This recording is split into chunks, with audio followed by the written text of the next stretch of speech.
Chers étudiants, bonjour. Donc aujourd'hui, je vais vous expliquer le modèle conceptuel des traitements ou bien le MCT de la méthode Meurice. Donc maintenant, je vais vous présenter le plan de notre vidéo. Donc d'abord, on va commencer à vous expliquer c'est quoi déjà le modèle conceptuel des traitements. Après, je vais vous montrer les composants d'un MCT. Après, donc, on va traiter ensemble un exemple d'application sur Power AMC. Et enfin, je vais vous donner quelques références utiles pour vous. Commençons par définir c'est quoi un modèle conceptuel des traitements ou bien un MCT. Donc, le modèle conceptuel des traitements, tout simplement, permet de représenter de façon schématique les opérations qui sont réalisées en fonction d'événements sans faire référence à des choix organisationnels ou des moyens d'exécution. Ça veut dire qu'il permet de définir simplement ce qui doit être fait, mais il ne dit pas quand, comment, ni où. D'accord ?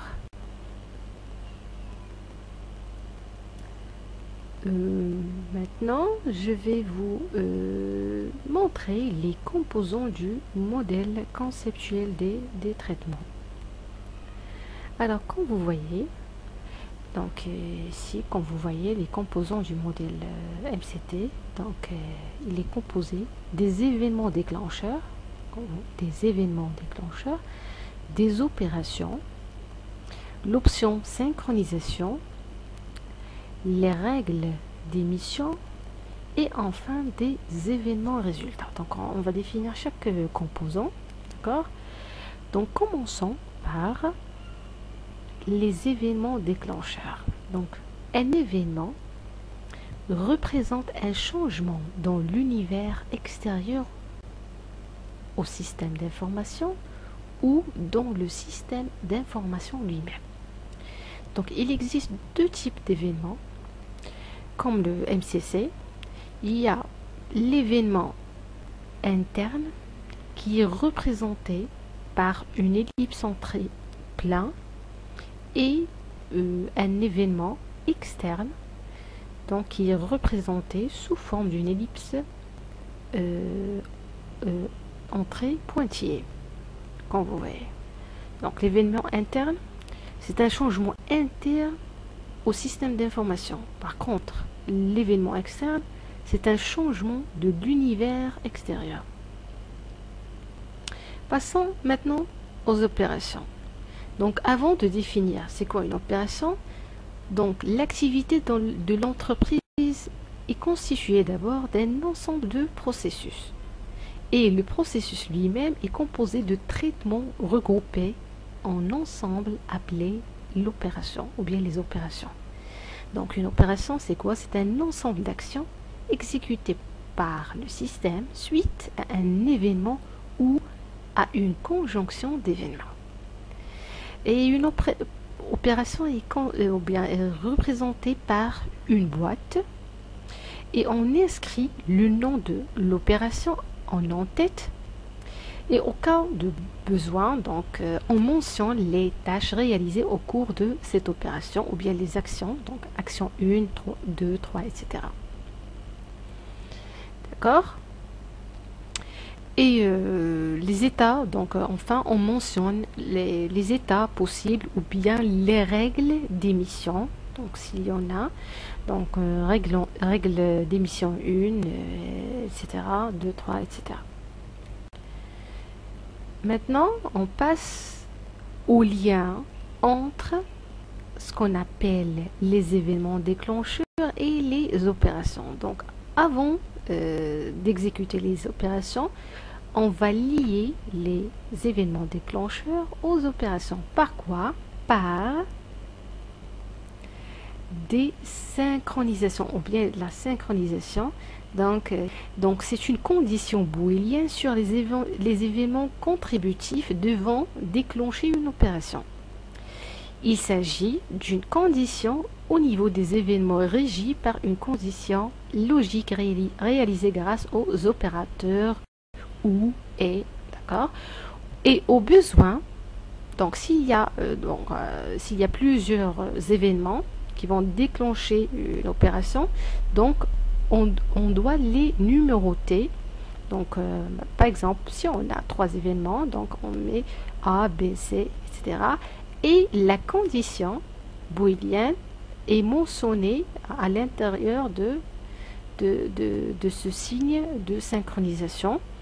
Donc s'il y a pas d'opérateur ou bien de condition booléenne, si c'est vide, donc cela veut dire que les opérations sont déclenchées automatiquement sans aucune condition.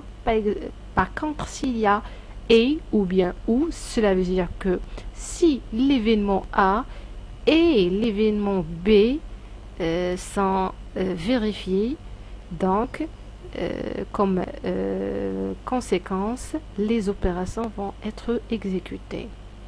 D'accord? Donc voilà en ce qui concerne la synchronisation. On passe maintenant aux règles d'émission des résultats.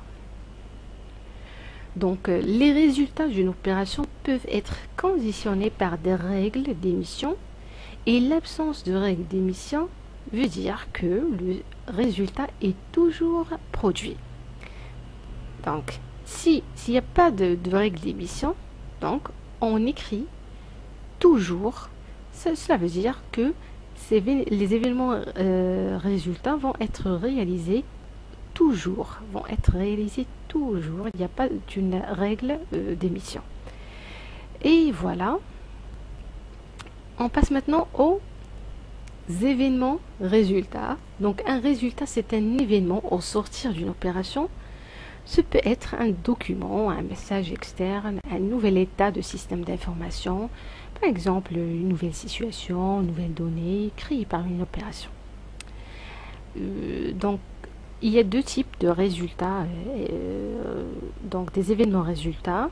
Il y a résultats externes, donc représentés sous forme d'une ellipse centrée et pointillée, qui représente une information envoyée à l'extérieur du système d'information, et le résultat interne qui est un événement, résultat interne, représenté sous forme d'une ellipse entrée plein et d'un nouvel état de système d'information.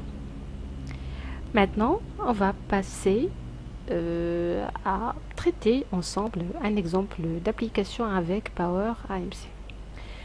Donc, on va traiter l'exercice de gestion des cartes bleues que nous avons fait déjà dans une vidéo de MCC, le modèle conceptuel de la communication.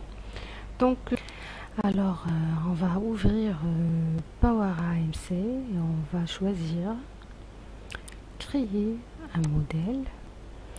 Et exactement, on va choisir le modèle conceptuel des traitements. Voilà. Modèle, traitement, Meurice. Vous pouvez le nommer. D'accord? Quand vous voulez. Par exemple, MCT 1. OK.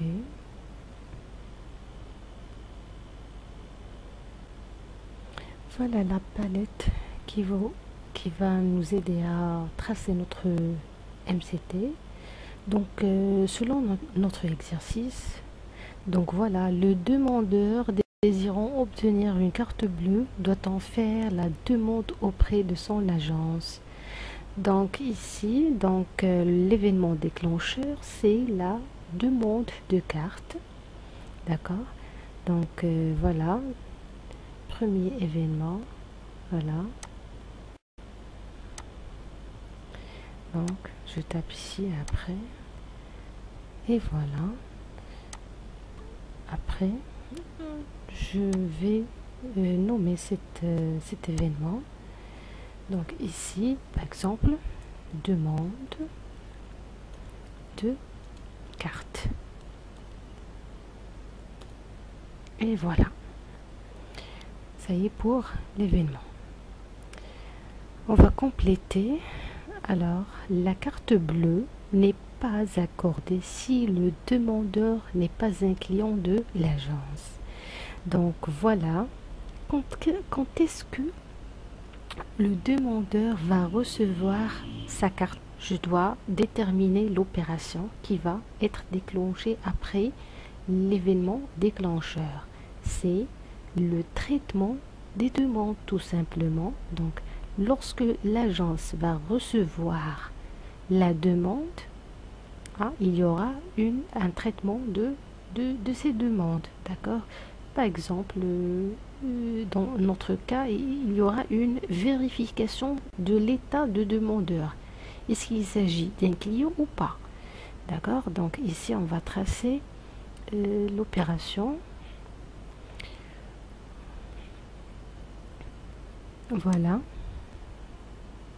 Donc, le nom de l'opération, c'est, on écrit traitement des demandes. Voilà. Et donc les actions, par exemple, première action, c'est donc vérifier, vérification de statut de demandeur. Donc, d'accord. Donc, il y a deux états ou bien deux règles. Alors, les règles d'émission. Donc, là, ici, soit client ou bien pas client. Pas client. Ça y est.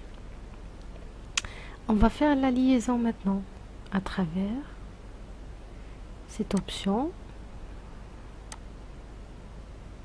Voilà.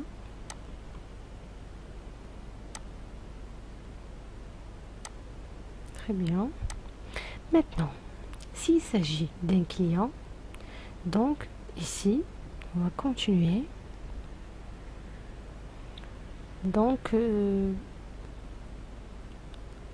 l'agence va regrouper les demandes, tout simplement. Donc, il y a demande groupée, par exemple. Voilà. Et s'il ne s'agit pas d'un client, donc il y a un refus de demande. Voilà. Par exemple ici, refus. Et ici, demande groupée.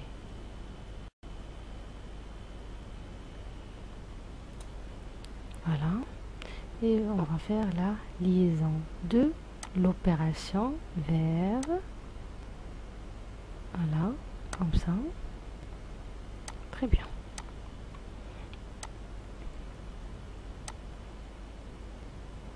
Voilà. On va continuer.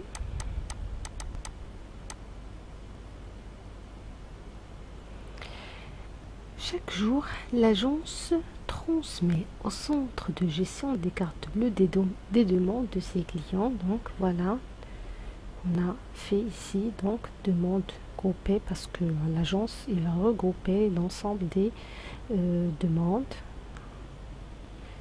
qui vont être envoyées au centre de gestion des cartes. Après, dès que l'agence a reçu la carte bleue en provenance du centre, donc ici il y a un événement, c'est la livraison des cartes. Donc, livraison des cartes. Elle adresse au client un avis de mise à disposition et un avis de prélèvement de la cotisation annuelle. Donc ici, il y a un autre événement, c'est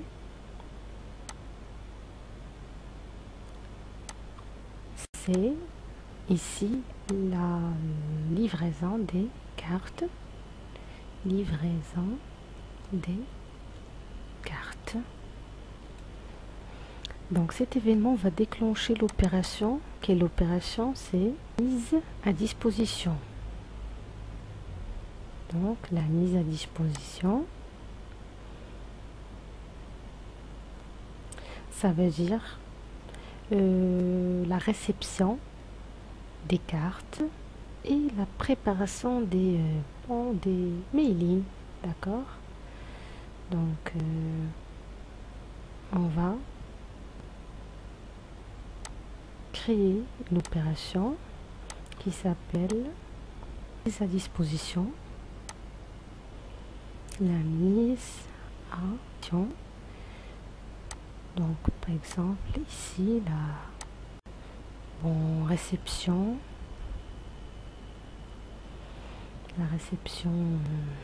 des cartes, préparation des mailings. Continue.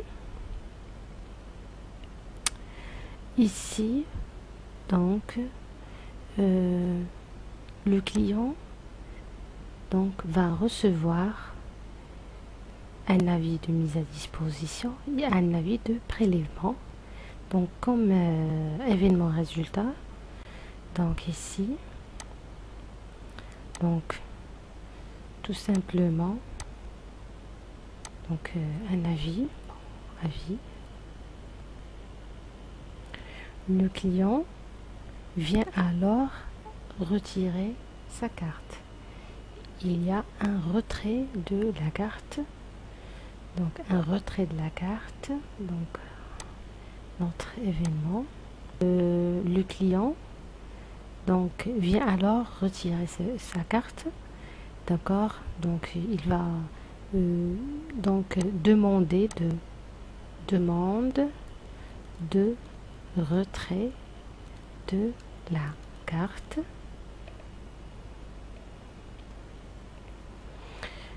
Et bon, ici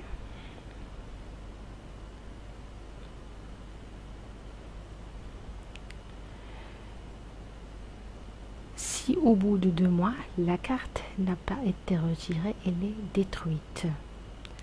Donc après un délai de 2 mois, donc 2 mois dépassés par exemple, donc un événement à ajouter. Donc ici 2 mois dépassés.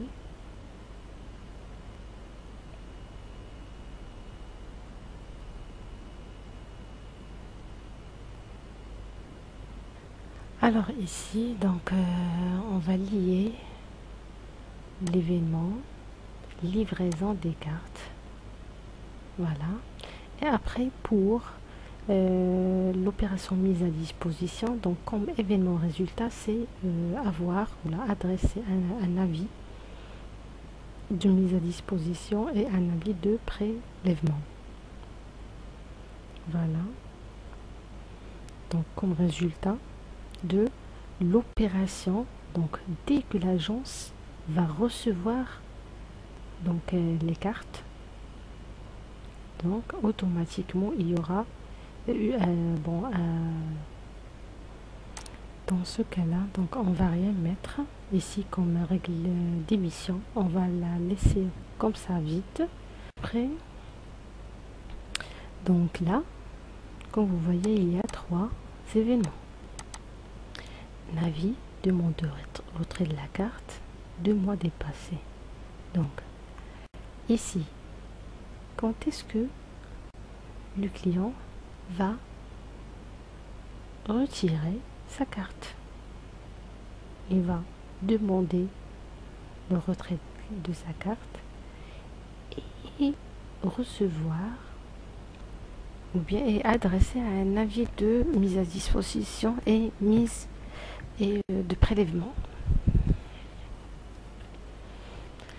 Donc ici, comme vous voyez, il y a la demande de retrait de la carte et l'avis, deux événements. Bon, ici je vais nommer, donner des noms à chaque événement. Donc je clique deux fois. Donc un A, ok, ici B, et ici par exemple C. Alors ici, alors pour l'opération remise de la carte, en ce qui concerne la synchronisation, on tape deux fois. Voilà, ici il y a deux possibilités pour avoir pour effectuer l'opération remise de la carte. Soit les deux événements déclencheurs, ça veut dire demande de retrait de la carte et l'avis, seront les deux vérifiés. Donc on met A et B, je ferme la parenthèse, ou bien seulement l'événement déclencheur B. D'accord?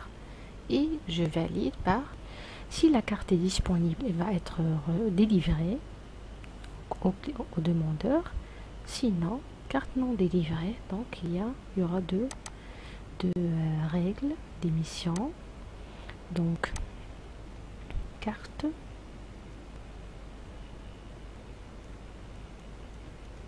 disponible, non disponible. Voilà, dans le premier cas, vraiment la carte va être délivrée. Donc événement résultat et deux événements selon les deux règles. Donc ici carte délivrée, carte non délivrée. Voilà, je fais la liaison et voilà.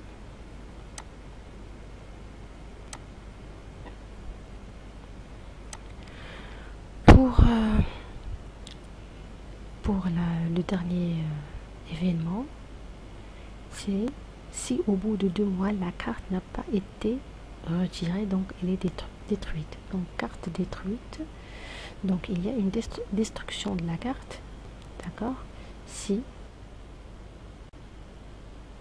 donc le client a reçu un avis, les avis et un délai de 2 mois qui est dépassé.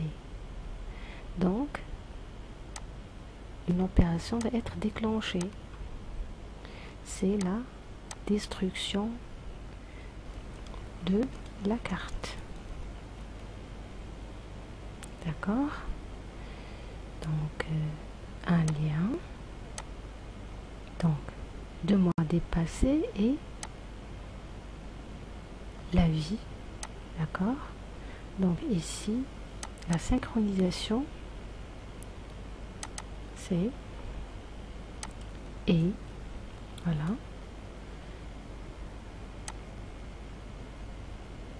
Très bien. Et l'événement résultat, c'est donc une carte détruite. Voilà. Carte détruite. Donc toujours, voilà.